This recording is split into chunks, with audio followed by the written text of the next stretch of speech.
বন্ধুরা কেমন আছেন? আশা করি সবাই ভালোই আছেন।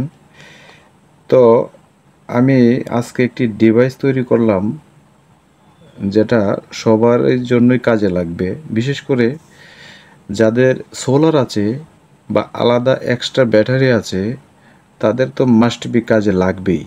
কেমন? সেটা হলো রাউটার আর অনু বিদ্যুৎ চলে যাওয়ার পরে রানিং রাখার জন্য। আমাদের অনেক সময় দেখা গেছে এই বিদ্যুৎ চলে যাওয়ার পরে কিন্তু ওই রাউটার আর অনুটা কিন্তু বন্ধ থাকে, ঠিক না? তো এবার এই ডিভাইসটা যদি আপনারা বানিয়ে নিতে পারেন তাহলে কিন্তু রাউটার আর অনুটা রান রাখা সম্ভব। তো এ, কিছু কম্পোনেন্ট নিয়েই কিন্তু এই ডিভাইসটা বানানো সম্ভব। সবাই বানাতে পারবেন আমার ভিডিওটা যদি একটু ফলো করেন। তো এই জন্য লাগবে হলো 4টা ফিমেল সকেট, ঠিক আছে? এই যে একটা, দুইটা, তিনটা, 4টা ফিমেল সকেট, একটা 12 ভোল্টের রিলে লাগবে, আর লাগতেছে একটা 9 ভোল্টের এসিআর। তো প্রথমেই দেখাচ্ছি যে কিভাবে আমি কানেকশানটি করলাম। তো এই ফিমেল জ্যাকটা আপনারা দেখেন, এই যে 12 ভোল্ট ডিসি, মানে অর্থাৎ 12 ভোল্টের কোনো ব্যাটারি অথবা সোলার এদিক দিয়ে কানেকশান করতে হবে। আর ওই দিক দিয়ে 12 ভোল্টের একটি অ্যাডাপ্টার অথবা চার্জার এদিক দিয়ে ইন করতে হবে। অর্থাৎ কারেন্ট থাকলে ওই দিক দিয়ে ভোল্টেজ ঢুকবে, আর কারেন্ট না থাকলে ওই দিক দিয়ে সোলার দিয়ে চলবে, রাউটার আর অনুটা, ঠিক আছে?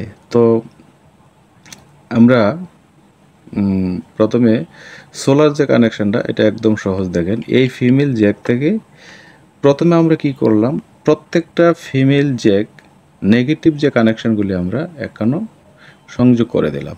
এই যে একটা কানেকশান, ওই ফিমেলে একটা কানেকশান, এরপরে রিলের একটা নেগেটিভ কানেকশান, এরপরে ওই ফিমেলে নেগেটিভ কানেকশান, এই ফিমেলে নেগেটিভ, এবং এসিআরের নেগেটিভ কানেকশান কিন্তু আমরা এই যে একত্রে করে নিলাম প্রথমে। এরপরে যেদিক দিয়ে ব্যাটারি সংযোগ করবেন বা সোলার কানেকশান করবেন, ওই পিনটা ঢুকবে রিলের ওই পিনে সংযোগ করে দেবেন। সংযোগ করে দিলেই এই দুটা কিন্তু শর্ট থাকে।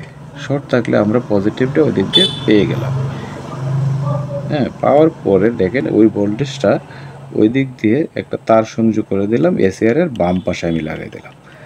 তাহলে আমি যদি সোলার ব্যাটারি থেকে কানেকশানটা ওই দিক দিয়ে আইসা দিক দিয়ে যেয়ে আমি বাম পাশে লাগাই দিই, তারপরে কিন্তু ডান পাশে কিন্তু আমরা এসিআরের মাধ্যমে 9 ভোল্ট পাবো। ওই 9 ভোল্টটা আমি ওই রাউটারের জন্য আমি ওই ফিমেল জ্যাকটা স্থাপন করলাম শুধু রাউটারের জন্য।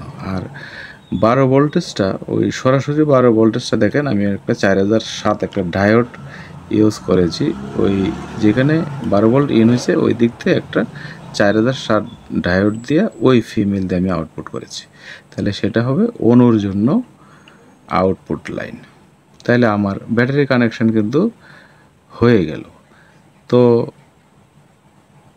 এখন যদি বিদ্যুৎ থাকে তাহলে কিন্তু আমার ব্যাটারিটা দরকার নেই।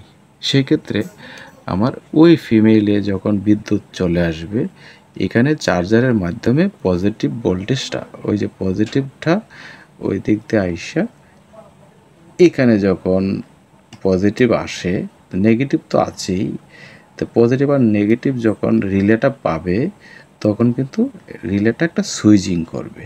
সেটা হলো এটা মাঝের ফিনে কমন ধরে, তখন বিদ্যুৎ আসলে যখন সুইচিং হবে তখন কিন্তু পজিটিভটা এইখানে কানেকশান হবে, অর্থাৎ সুইচিংটা এখানে এই দুইটা পিন সংযোগ হবে।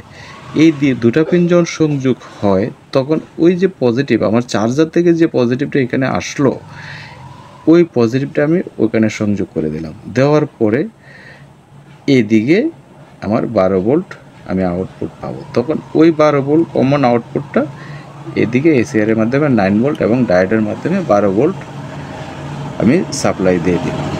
তো তাহলে ব্যাটারি সংযোগ কিন্তু যখন কারেন্ট আসলো তখন ব্যাটারি সংযোগ কিন্তু এটা বিচ্ছিন্ন হয়ে গেল, বিচ্ছিন্ন হয়ে এদিক সুইচিং করলো। সুইচিং করার পরে আমার বিদ্যুৎ দিয়ে চললো। যখন বিদ্যুৎ চলে যাবে তখন কিন্তু ওই পিনটা ওই দিকে সংযোগ হবে। ওই দিক যখন সংযোগ হবে তখন আমার ব্যাটারি দিয়েই এই ডিভাইসটা চলবে।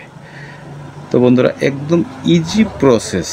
যাদের সোলার এবং এক্সট্রা ব্যাটারি আছে তারা কিন্তু রাউটার অনায়াসেই চালাতে পারবে। তো আমার এই ভিডিওটা দেখে যদি কারো উপকারে আসে তো আমার চ্যানেলটি সাবস্ক্রাইব করে পাশেই থাকবেন। ধন্যবাদ বন্ধুরা।